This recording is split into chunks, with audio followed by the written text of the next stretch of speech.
یہ اللہ تعالیٰ جل شانہ منصف ہے. جو کچھ ہمارے اوپر ہو رہا ہے یہ ہمارے گناہوں کی سزا. آج ہم روتے ہیں حکمران لوٹ کے کھا گئے. یہ احتجاج ہوا ہے پرسوں. میں بھی موٹر وے سے آ رہا تھا, راستے کے اندر جو ہے وہ اس قوم نے ٹرک لوٹ لیے. نعرے کیا لگا رہے ہیں کہ حکمران لوٹ رہے ہیں. اور تمہارے بس میں اتنا تھا, تم بوتلوں کا ڈالا لوٹ سکتے تھے, وہ لوٹ لیا. تم اور کیا کر سکتے تھے؟ جن کا ہاتھ آگے پڑتا انہوں نے وہ لوٹ لیا. وہ بھی لٹیرے, تم بھی لٹیرے. اپنے آپ کو دیکھیں, پہلے اپنی اصلاح کریں, اپنے من میں اتریں, پھر کسی کو دیکھیں. جب میں کہتا ہوں الہی میرا احوال دیکھ, حکم ہوتا ہے اپنا نامہ اعمال دیکھ. پہلے اپنے من میں تو اتر کے دیکھ, اپنے اندر تو اتر کے دیکھ. ایک شخص اپنے گھر میں انصاف نہیں کر سکتا ہے, اپنی چار دیواری میں عدل نہیں بانٹ سکتا ہے, پھر لوگوں سے توقع رکھتا ہے. صحیح بات ہے.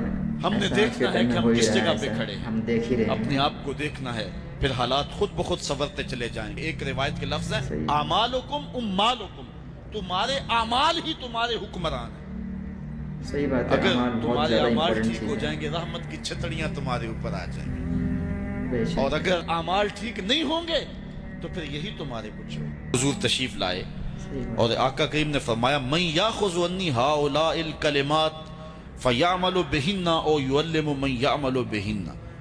اچھا میرے پاس کچھ باتیں ہیں, کوئی ہے جو سنے اور اس پر عمل کرے, یا ان کو پہنچا دے جو اس پہ عمل کریں. حضرت ابو ہریرہ کہتے ہیں قلت انا یا رسول اللہ صلی اللہ علیہ وسلم, حضور میں جو حاضر ہوں. تو آقا کریم نے فاخذ بیدی, حضور نے میرا ہاتھ پکڑ لیا, فادى خمسا, اور 5 چیزیں گنوائیں. فقال, فرمایا اتق المحارم تکن عابد الناس, اللہ کی حرام کردہ چیزوں سے بچ جا, لوگوں میں سب سے زیادہ عبادت گزار تو ہوگا. ایک بندہ 100 نفل بھی پڑھتا ہے اور نظر بھی بھٹکتی رہتی ہے, خیال بھی بہکتے رہتے ہیں. نہیں, نیکی کرنے سے زیادہ ہم گناہ سے بچنا ہے. اس فلسفے کو حضور نے 2 لفظوں میں بیان فرمایا. نیکی کرنے سے, جس طرح ہمارے حکماء کہتے ہیں علاج سے بہتر پرہیز ہے, جو پرہیز ہے وہ علاج سے بہتر ہے. تو حضور نے فرمایا اتق المحارم تکن عابد الناس, اللہ کی حرام کردہ چیزوں سے بچ جا, لوگوں میں سب سے زیادہ عبادت گزار تو ہی ہوگا.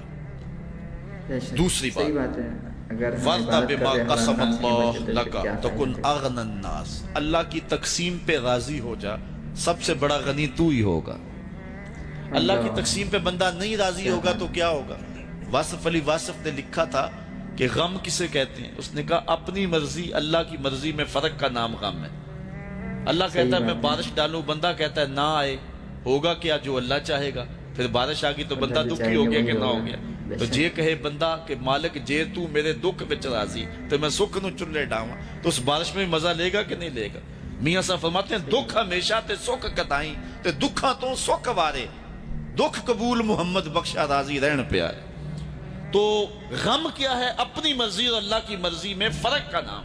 اور جب اپنی مرضی کو اللہ کی مرضی میں فنا کر دیا جائے تو پھر غم نہیں رہتا. اسی لیے جو اللہ والے ہوتے ہیں لا خوف علیہم ولا ہم یحزنون, انہیں کوئی ٹینشن ہوتی نہیں ہے.